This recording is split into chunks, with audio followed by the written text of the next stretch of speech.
A pobreza dos franciscanos medievais tem muito a nos ensinar nesta quaresma. São Francisco de Assis se recusou durante toda a vida tocar no dinheiro, algo que parecia escrúpulo para alguns frades, mas só aquele que outrora havia experimentado a sua escravidão sabe bem do poder tirânico que exerce sobre a alma humana. A regra de São Francisco era bem clara. Não podia acumular dinheiro em caixa nas casas dos frades menores.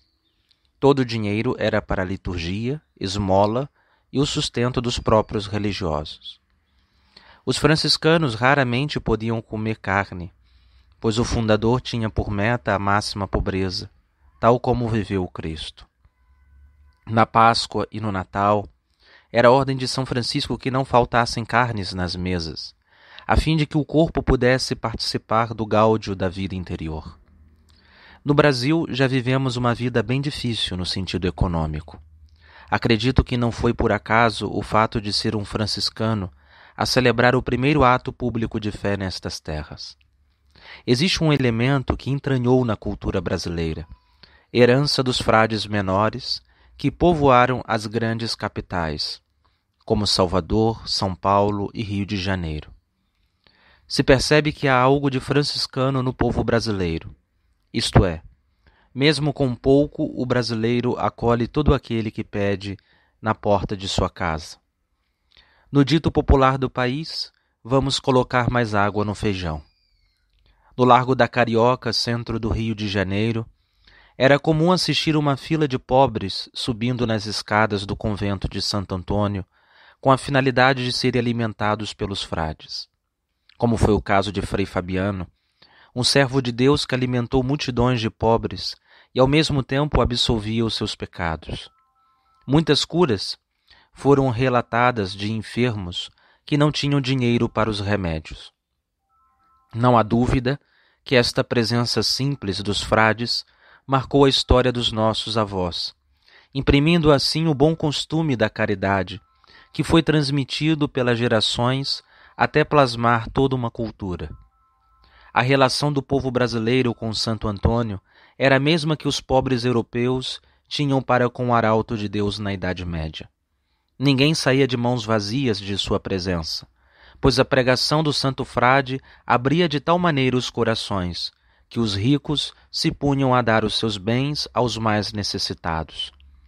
Maior riqueza tem agora este mesmo santo nos céus, lugar dos grandes tesouros de Deus, de onde tem olhado com grande carinho para estes brasileiros, este povo que nunca se envergonhou de sua pobreza. A imagem de romarias imensas no Nordeste aos pés do santo português é motivo de sobra para que este santo venha atrás dos brasileiros com toda a sua prodigalidade. Voltemos às nossas origens de um coração pobre como o de Francisco e Antônio. Nesta quaresma, coloquemos nas mãos dos pobres aquele pão com mortadela bem feito por uma mãe de casa, tal como ela faz para os seus próprios filhos, com o melhor tempero que é o amor. Quantos órfãos precisam do pão da caridade? Como bem disse Santa Dulce, esta gente está faminta de amor. O pão é secundário. Amam mais o carinho de uma religiosa para com eles que a comida recebida de nossas mãos. Olhemos para aquela família vivendo uma grande crise financeira e quem sabe um bolo bem feito, dado de presente, já traga consolação em tantas aflições. Existem muitas formas de ajudar os que sofrem a falta de dinheiro, e a melhor maneira é ajudá-los a sorrir para a cruz que paira em seus horizontes. A cruz é o maior sinal de pobreza que pôde existir neste mundo. Eis que Deus se despoja de sua glória e se faz pobre para nos enriquecer. Já havia dito São Francisco de Assis, consolar a fim de sermos consolados.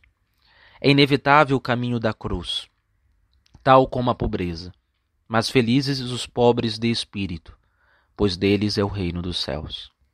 Os franciscanos não acabaram com a pobreza no mundo, pois isto seria impossível, tal como disse Jesus, pobres sempre o tereis.